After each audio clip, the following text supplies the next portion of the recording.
and welcome back to the Lords of Loud. We're just four music fans living in Australia who love a bit of a debate about music. We thought we'd move our email discussions and rants into the podcast era. I'm Lord Ben, King of the Lords, and Beatles tragic prog rock fan, and I'm your host. And as always, I have with me Brett, Lord Brett, who has the perfect hair for any podcast. I have with me Lord Al. He's a living anachronism, a man who loves Seal and Slayer. That's the both of them. And of course, we have Lord Kev, and it's not really his accent that makes him hard to understand.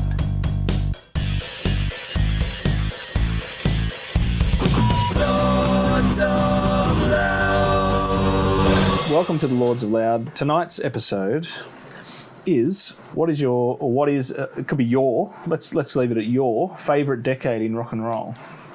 Or popular music. Let's say rock and roll, popular music. So what is the best 10 years? Now, it doesn't have to be, the 60s, the 70s, the 80s.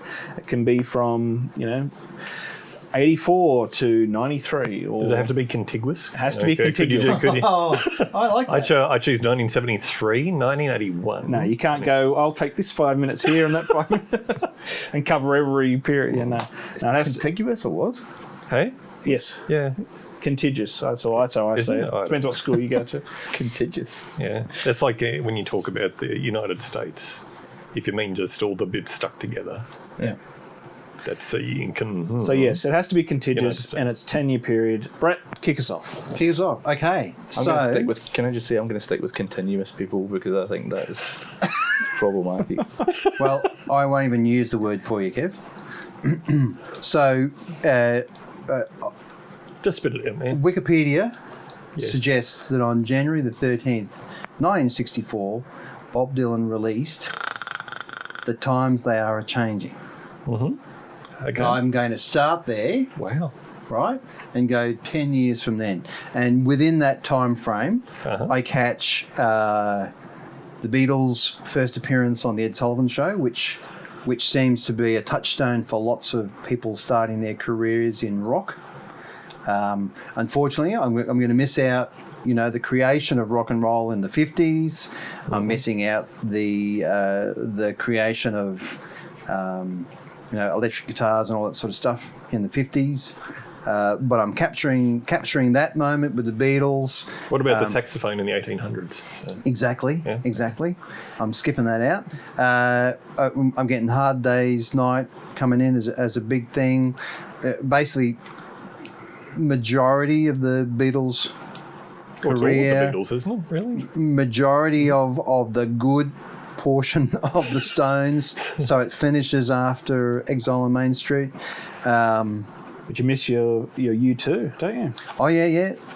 But I'm getting my prog rock. And your Black Crows? Got my prog rock stuff coming in. Yeah. Tommy gets released in '69. Hendrix and Joplin rise and fall. Collapse. Johnny Cash hits his peak. Well, a big part of his peak is in that. Zeppelin. You've got Elvis in there. Are in that.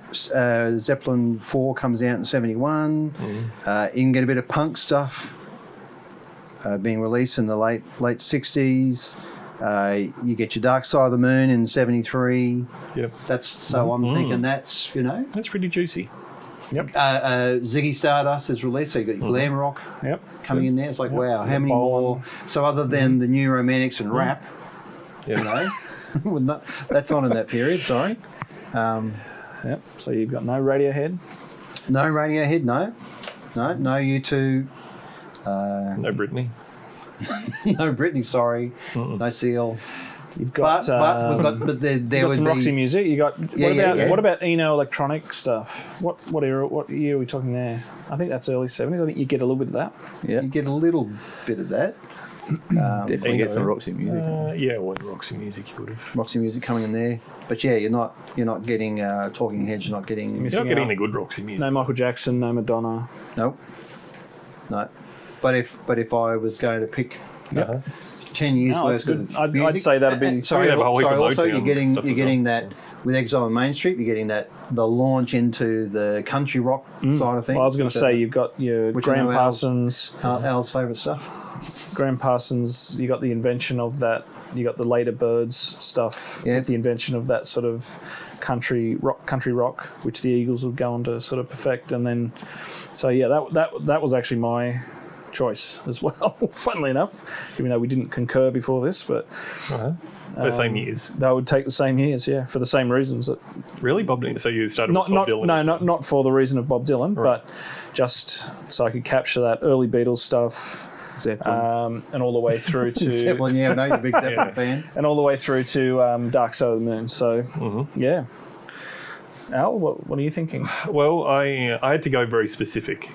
So I chose a genre because there was too much that would get missed otherwise. Right. It felt like a terrible shame too, because I was kind of the same, except I probably would have started around Rubber Soul with the Beatles and got on from there, and it would have captured a fair bit. Just want to make sure you got the White Album in there. That's right. Really. Well, that was like a speed bump. So anyway. So when do you finish then? Okay, so here I come the notes. I don't know when Rubber Soul came out. Was it 65. 65? There you go, to 74. So would have still got Dark Side of the Moon in there, Right. Yep. and possibly no, that was it. Wish You Were Here was 75, wasn't it? Yeah. Okay, so I went for metal, Cool. not because it's my favourite genre, Okay. but just because I knew enough of it for this era to go, oh, that's, this was like the cream of the crop, in my head at least. So it goes from 83 to 92. Wow. So you've even got some grunge in there. Well, I didn't really include grunge. That's- Yes, you did. no. But I guess you could loosely Look, tie you're it. the Zeppelin fan, mate. Well, the thing is, like, within that era, you've got your just straight heavy metal, and then you've got, death metal, black metal, Hair thrash metal. metal, hair metal. You've got, side paths into grunge and So stuff what? like that. So why does it start where it did? Okay, so I wanted to try. I worked backwards. So you're missing out on all the sort of pioneery. Yes, You're missing out unfortunately, on it your was all Deep the pioneers, Purples, yeah. your Black Sabbaths. Yeah, even Cream, stuff like that. So, unfortunately, I did have to skip that. So I looked at the end and worked backwards, and it kind of worked out okay. So 83 was Metallica, Kill 'Em All. So I missed Iron Maiden's first couple of albums, which I really quite like. But then it kicked in with Kill 'Em All, which was Yep, good starting point. an excellent starting point.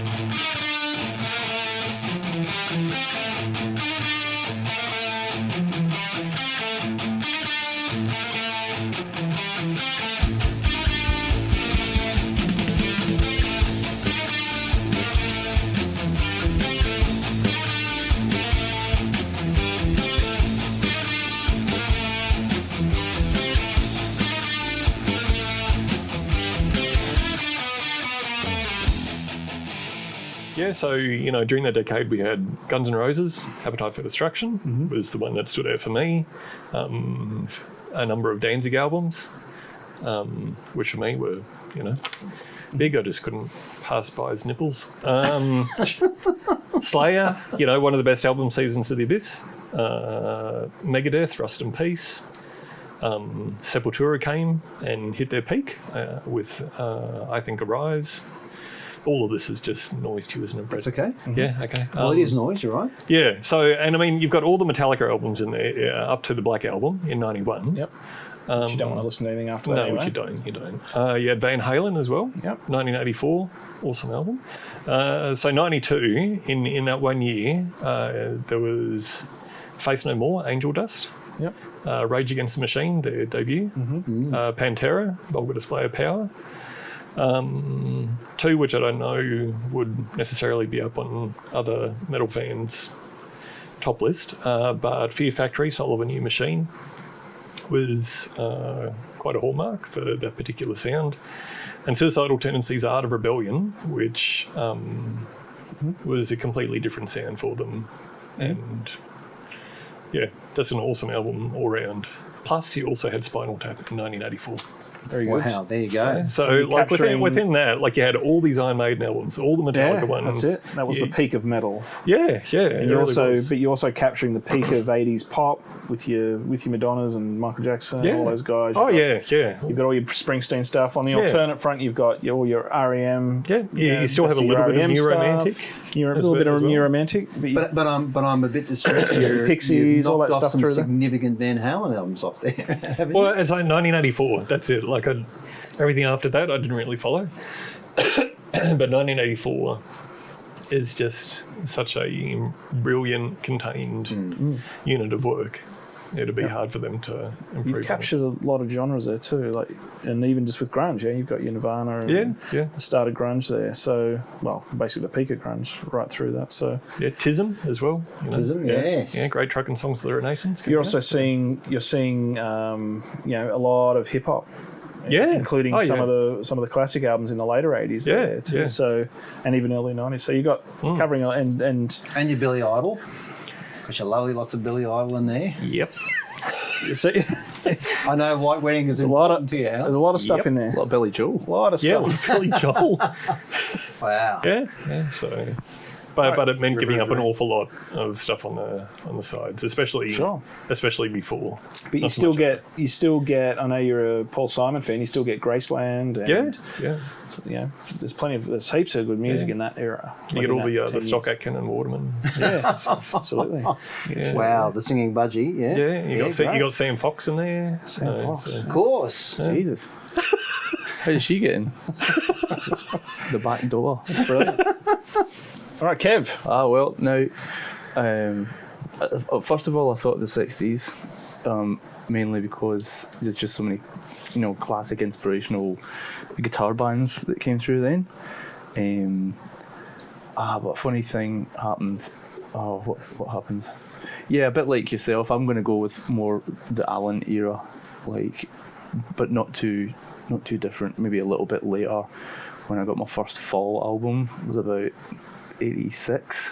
So from about 86 till about 96, that was really the peak period of music You're stealing for me. an extra year there, mate. It's got to be 95. You got to go 95. to 95. Yep. Because you got to count the year that you No, start. I'm in June. June 86. And then I got to June 96. All right. I like it. Good, nice That's technicality. when, Okay. yeah, that's when I got This Nation's Saving Grace. So did And- that come out in 86? No. That's when I got the tape. Oh, so it's your very personal can't do that. best decade. That's This is well, Can't this do is that. how it works. It's got to be when Okay. it's released. No. This is how I read I it. like that. I like that. Well, in Now- that case, I go on I about got all of my albums. I go in into the this 90s. quite so- a bit. I hadn't heard. I was a music fan anyway, but it was only when I started to get things off of my friends' big brothers in most cases that everything started to coalesce. And at that point, I didn't have a clue about the bands that I like now from the 60s. It was more hearing them when I went through that decade.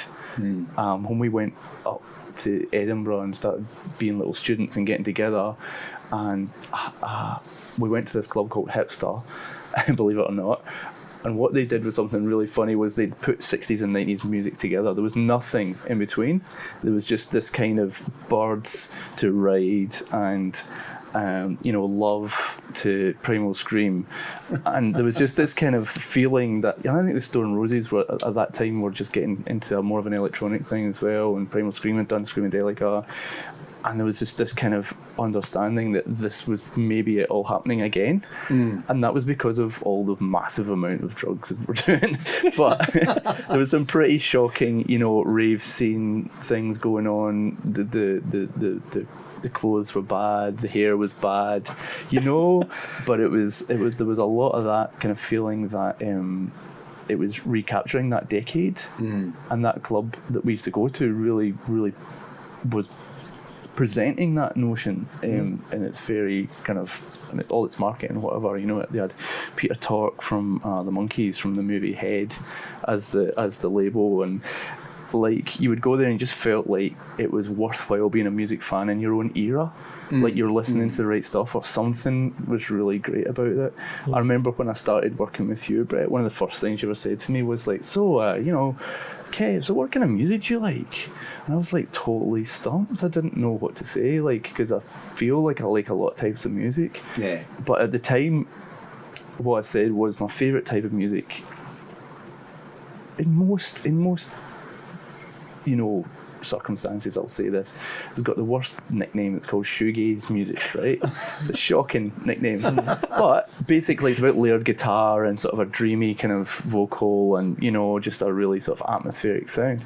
And it's a very small blip in time, you know, but it happened when we were at uni, and those were our bands, and those are the bands we went to go and see, and you can't beat it. You can't beat it with a stick. Like discovering that period of time when you discover stuff that's new and your own, and those bands like Charterhouse and Ride, and like that just happened to be our stuff. So I'd find it hard to beat going from being a fledgling music fan and getting into the Fall, going through, you know, the Smiths were out then as well, and getting out of being a sort of, you know, into my Marillions and stuff that I'd been listening to when I was wee, that I'm a bit embarrassed about now, you know, your Iron Maidens. Nothing before that. Yeah, I know.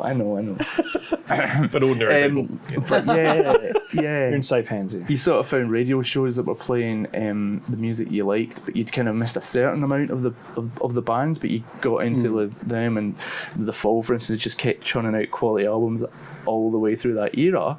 They had a kind of a renaissance second act type of thing, and like the early Fall fans will tell you that the best albums are the first 17, and for me, like, 17. I don't really agree with that. I feel like the next 23 were the ones, you know, that really, just because that's when I discovered them, and I went out and bought them when I got to hear them live, and you know, anyway, so that's my argument for the 10 years, is that period, and it has to do with being a music fan, it has to do with getting into it with the Fall and finding a little scene that kind of was my own, you know, and in some ways leaving it behind as well, you know, because like grunge passed through that period and Britpop passed through it, but always felt not really attached to all of that. Like it was being pushed as alternative music, but there was so much else to listen to as well. So yeah, that was my sort of weird answer to that one.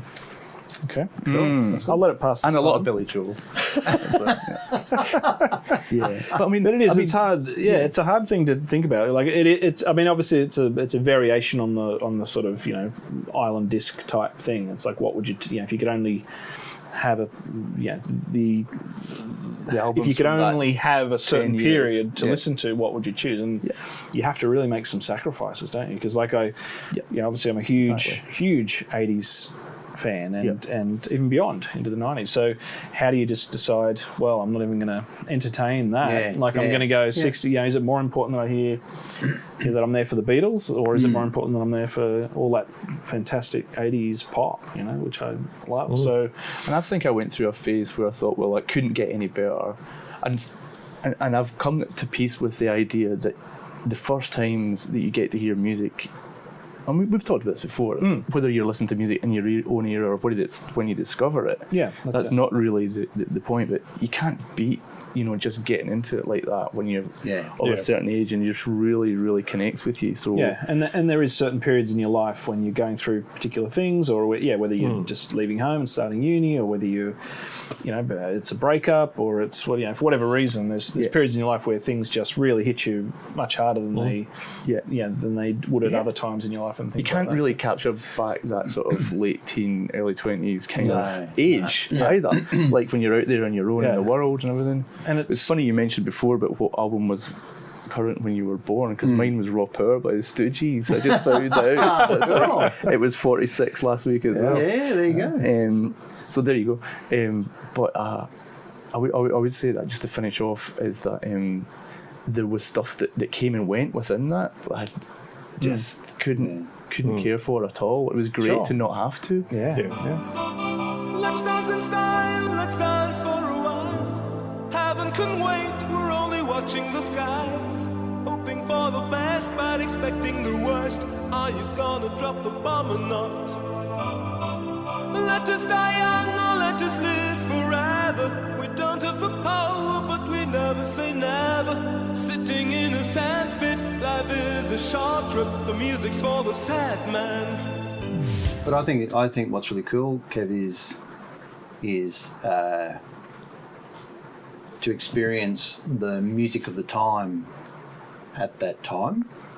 You know, so you know, my period of music, I wasn't born for most of it, you know, that I chose, and so in my late teens and early 20s, I'm discovering that period of music incredibly, and completely ignoring, you know, 80% of the music that was happening around me, you know, and I sort of feel a little jealous that I didn't have that scene, which was it just about celebrating what is being released right now.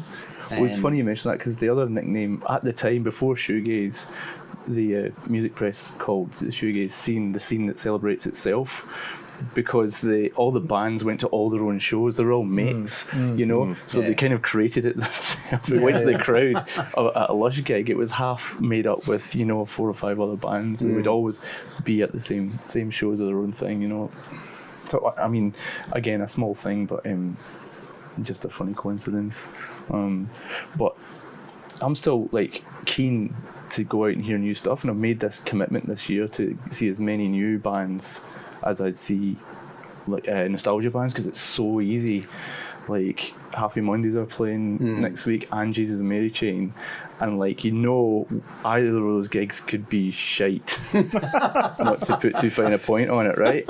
So you take your wee $100 and you place your bet, and you go, okay, well, I'm gonna go and see this. But then at the end of this week, I'm going to go and see a band called the OCs, who I was just listening to them in the car on the way up, and they're just freaking phenomenal. And it's really hard to define their genre, and that's what I love. Is that at the time there wasn't a nickname for this type of music. It was just new music that had come around, and it had a sound, and you could see who they were sort of, you know, ripping off. And a lot of them were ripping off 60s music, and a lot of them were into the Byrds and had that atmospheric thing, but a lot of volume and effects and stuff.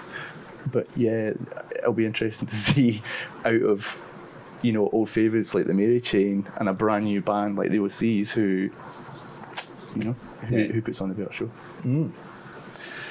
I just reminded me of something that I often think about, is like what album, like thinking about, you know, this period of time, what album would you go back if you could listen to it again with fresh ears? Like if you could hear it again for the first time. Like I always wish, there's so many classic albums that I wish I could hear that again for the first time. Because, you know, albums that blow your mind initially, that you just think. I'll tell you one funny one that comes to mind, and 3 did, but I'll tell you one. My Bloody Valentine's Loveless, they use so much tremolo.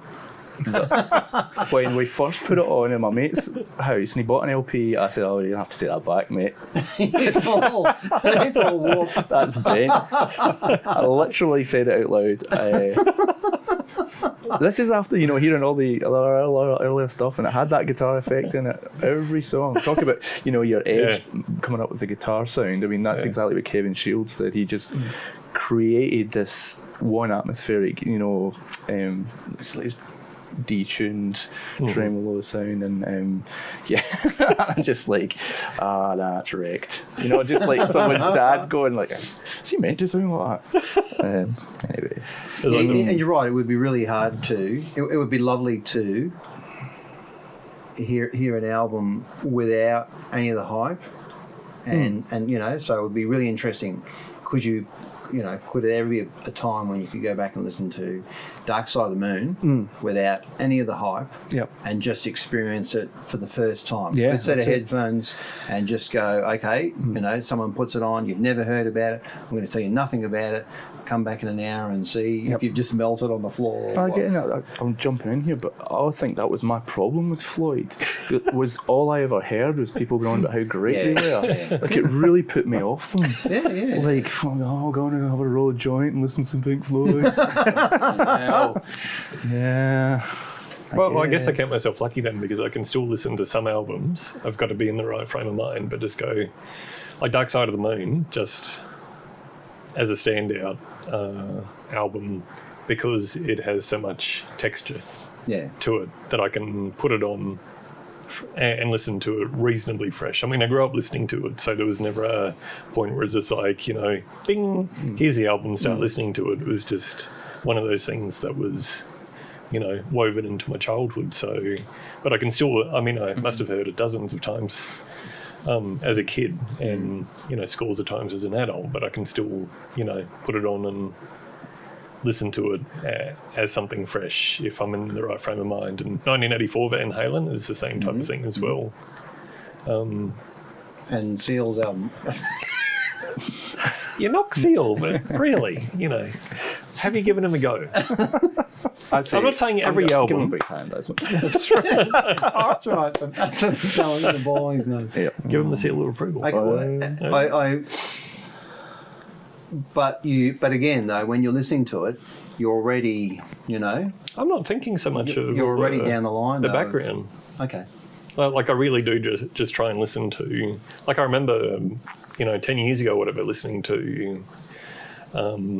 I think it was Money, listening to the guitar solo in that. And I was going, oh my God, it's like I'm hearing this for the first time. Like I had headphones on or I was sitting close enough to the speakers for it to be, you know, good stereo, but not overwhelming. I was just like, this is awesome. I can't believe I've never heard this before. Like I've heard it so often. I've got another one for you. At the same time, in that 10-year period, there was a band called Pavement that brought out Slanted Enchanted, which was like recorded so badly, it's like a lo-fi classic, but it really is badly recorded. And I had a tape version of that, which I played on a terrible cassette player, but that's the way I prefer to hear it. And like I've heard it like before, you know what I mean? I've heard that I've bought the CD since and put it through a beautiful stereo system. It's like, it's not the same. Where's the equalizer? I got to make this sound shitty. It's just, no, I can hear everything. Yeah. You know? But in some ways, that for me at least, that's the way that I sometimes am able to sort of hear music.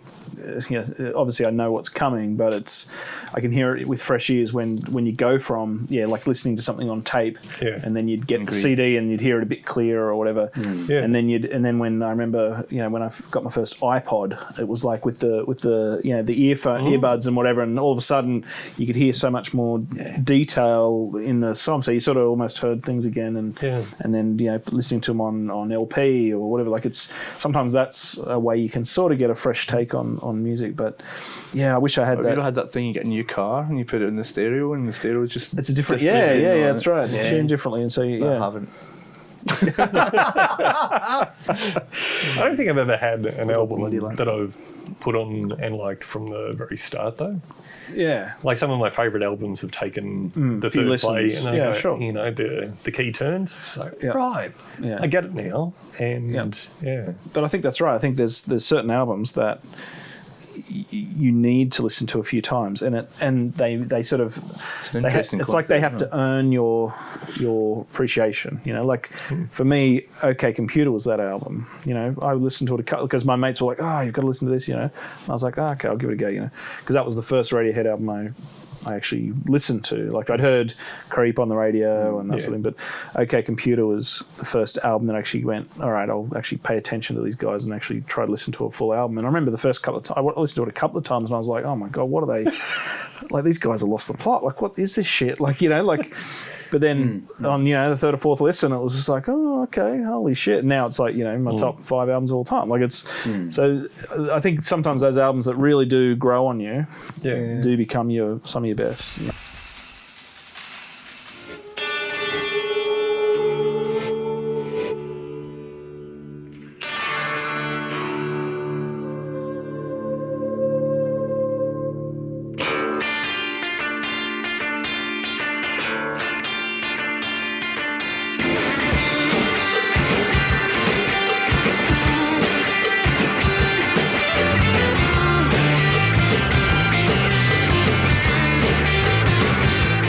That's true as well, and there's also flash in the pan stuff that you really love at the time, but then you just go back and it doesn't really last, you know. And that's the other funny competition I've had in my mind, and we touched on the Blur Oasis another time, but the Smiths versus the Fall was the other Manchester thing that at the time, I was such a huge Smiths fan. I just couldn't get past the trendiness of them being, it's this cool band, and I kept trying to get with the atmosphere. They'd broken up around that time, so we'd never see them again.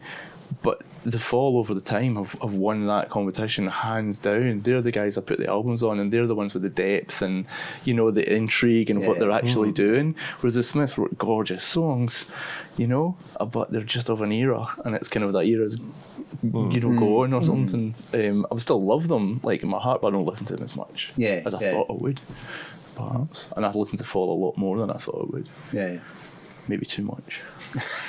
I've got to say with the decade that I chose as well, that it was kind of a backup policy in that it's like, well... So much is with you, Alan. That's just like anything that came before was probably done again in the 80s by some band. Like you had some stoner rock happen then. So it's like, well, if you want Sabbath, you can go back and, there are elements of... Sure. Many bands that have elements from the past, and also the stuff that I've heard since that era as well. It's just like, well, it's just rehashing a lot of what's happened before. So it's like if you just take one little slice, then I'm covered. What about you, Ben? Well, that was my era. I mean, Brett nailed it. It's the same as, but yeah. It really any extras that he missed? For me, it is really just capturing that 60s. The peak of that 60s thing, it's obviously the Beatles are in there, but capturing the Who at their peak, the Stones, obviously, Small Faces, Birds, but still allowing for a little bit of that. Yeah, you've got the early Pink Floyd up to Dark Side, so for me, and you're covering a little bit of that country, the start of the sort of country rock with your Graham Parsons stuff, Flying Burrito Brothers, and the Byrds had a crack at that later in the 60s as well. So for me, it's just about covering as many genres as you can, and that is just it's hard to think of another more influential period from just a general music point of view than that sort of period. Well, what's really interesting is that period almost starts with the British invasion. That's right. Yeah. And when you look at that, how influential that is, it's pretty interesting. Well, it really is the birth of modern music. Like it's the era that separates your sort of Sinatra, crooner music, and that sort of very innocent 50s pop, to what we still like. If you played somebody Sinatra up to sort of mid 50s pop, and then tried to, like, if you took kids to now and played them Sinatra and up to that sort of mid 50s pop,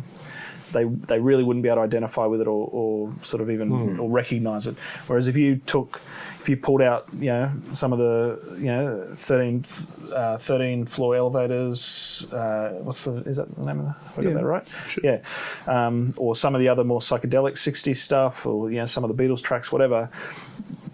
Kids these days would recognise some of the patterns, some of the structures of the songs. They would recognise that as modern music, sort of thing. You know what I mean? So I feel like that's where I know what you're saying, but I also think that it's almost getting away from that now, because the kids, your Gen Ys and under, they'd really be looking at the Madonnas and something like that and saying, I get that, I get the Michael Jacksons, but the music they're listening to, and this is through what my 6-year-old daughter likes, it doesn't have an influence I can hear outside of other dance electronic sounds. It's completely computer generated. Well, you have a very big dominance at the moment. Well, it's split into two genres. I mean, you still have your alternate scene, which is still staying true to sort of your rock traditional structures, whatever. But in popular music, what you're saying is that at the moment, it's all very dominated with hip hop, electronic type dance beats, that sort of thing, which is absolutely. Well, to the point that there's decline of the electric guitar, right? Yeah, that's what the companies out there are saying. We're not selling electric guitars anymore because none of the kids are buying them anymore. Why? Because they're not hearing on the radio. Cheap. You just need a laptop now and and Pro Tools. Exactly. Yeah. All right. Well, we might wrap it up there. That was a nice quick one. So thanks for listening, and Join us again on the Lords of Loud.